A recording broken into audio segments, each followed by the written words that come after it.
Welcome back. Today we have another episode of Bushcraft on the Patio.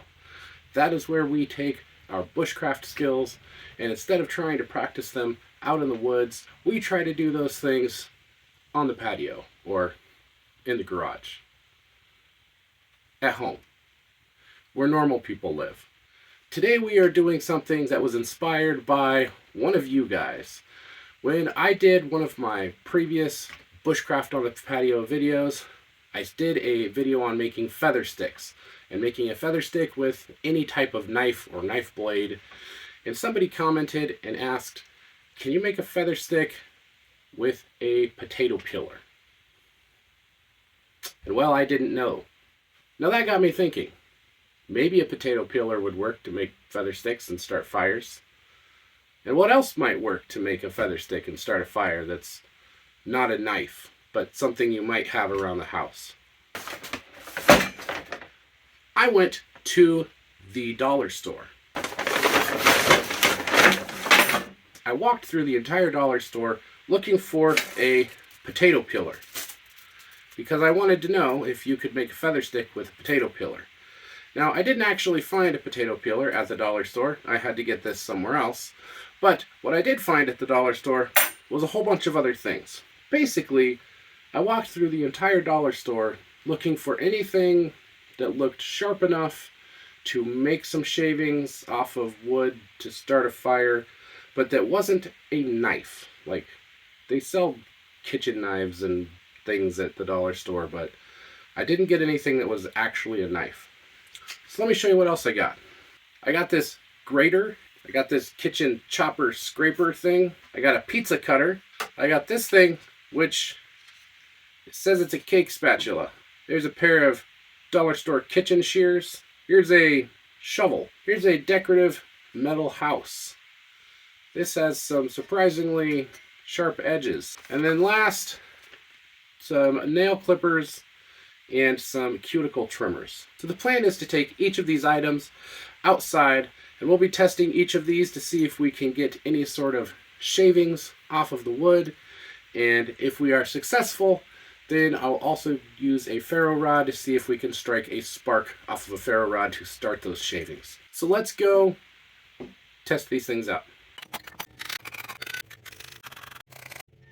After some extensive testing, let's talk about how these things did.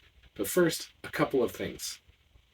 These are all dollar store items. They're not the highest quality, and that may affect some of these tests. Second, I was using some split up ends of 2x6, Home Depot's finest, and it's not the ideal wood for making shavings, but I had a bunch of scraps around that I was going to burn, so that's what I used for these. So it's the same wood for all of these items.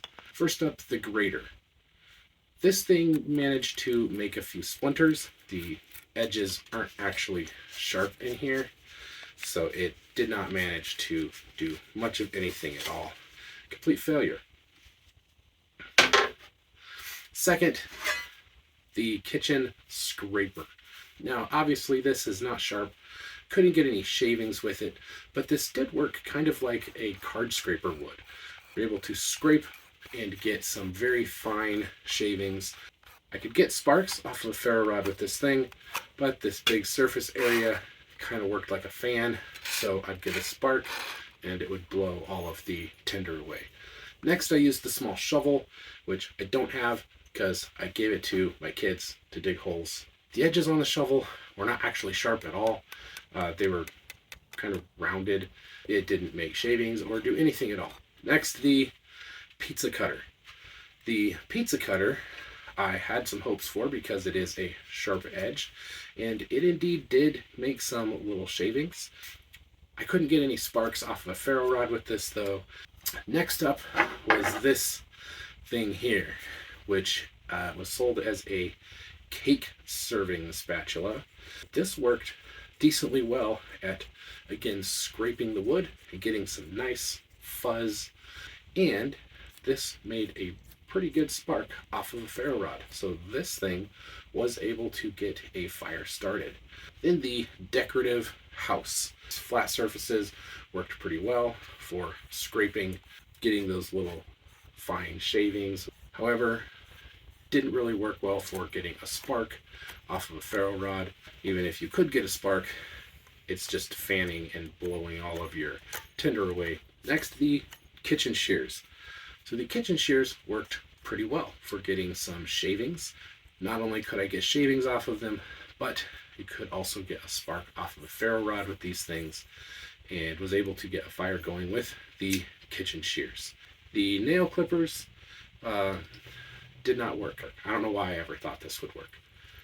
These cuticle cutters, I was hoping that these would work like the scissors, where I could open them up and then use one of these blades, even though they are very tiny, to make some shavings.